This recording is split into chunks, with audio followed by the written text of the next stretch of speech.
Back here in the studio, I have with me the director of the Confucius Institute of the University of Lagos, Dr. Chimdi Madragu. Thank you so much for joining us on The World Today. Well, you had the opportunity of hearing a bit of what President Trump said. Did you think he was really spoiling for war when he said if North Korea continues if North Korea attacks the U.S. or its allies, then the U.S. will destroy North Korea? Well, thank you for having me tonight. I think that's a very delicate situation, and everybody knows about it in the world. Nuclear armament or nuclear weapons are not what anybody can toy with. President Donald Trump might be right. Yes, it's quite aggravating to have a country like North Korea daring the entire universe with nuclear weapons. But then President Trump, I suppose, has to go about it with a lot of caution. Because these things are faceless. They don't know who is who. They don't respect America. I mean, the weapons will not respect America because they were the first to get into it. The important thing now is that other countries are getting into it, especially those that are getting into it from the wrong side of it, North Korea and Iran. So the world has to be very careful. I think it requires a lot more than what is being done now. I mean, this aggression from the United States president. A lot of diplomatic moves need to be taken. A lot of other issues can be considered. After all, we know America for two things, the big stick and the green bill. If the big stick is not working out, they should try some other things. Look, it doesn't matter what it takes to keep the world peaceful. It is worth it. That's what I think. Well, could the issue be how big the stick is?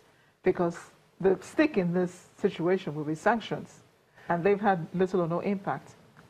Yes, but that's not exactly that also. We do not know the details of the American strategy. They won't let us know. That is very clear. But we could know that, oh, these are the normal procedure for issues like these, sanctions, mobilize world opinion, get the United Nations to pass a resolution, Security Council to be involved, other big countries to also talk about it.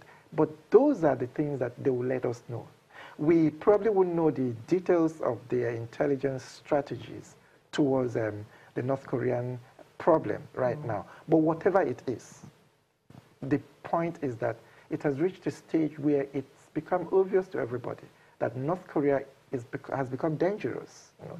And the kind of weapons they're coming up with wouldn't be the kind that anybody would take for a ride or just take for granted. Okay. So President Buhari also mentioned North Korea in his speech yesterday, and he said he was suggesting to the United Nations a team of negotiators going to have a chat with Kim Jong-un, the leader of North Korea. What do you make of that? That sounds very acceptable, to anybody who wants peace. President Buhari's speech was okay. It was really beautiful. But how are they going to get to a common ground? That's the point. Okay, a lot of insults have passed through, between the two verbally warring authorities, North Korea and the United States of America. So to broker peace right now, who is the world going to send to the leader of North Korea? It's easy to talk to the president of the United States of America, but it's not really very easy. And I tell you one thing, part of the reasons will be that North Korea will not trust any other country to penetrate. So it's going to be difficult to convince them that, look, we are for peace, because they would think that it's a trick to penetrate and see how to manipulate and get them under the superpowers. I wanted you very quickly, let's see how fast you can do this, very quickly to analyze President Buhari's speech, the one he gave yesterday, and the other two he's made at the UN General Assembly. Right, yes, it's quite interesting. I must confess that President Buhari has improved.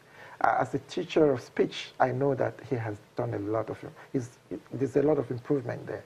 But in the first one, in the 70th General Congress, General Assembly, President Buhari went there to declare himself, as president and to talk about how he intends to run Nigeria.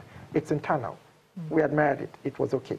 Then the second speech, President Buhari went to talk about how he has progressed fighting insurgency, terrorism, and then projecting on war against corruption. It's also about us, Nigeria.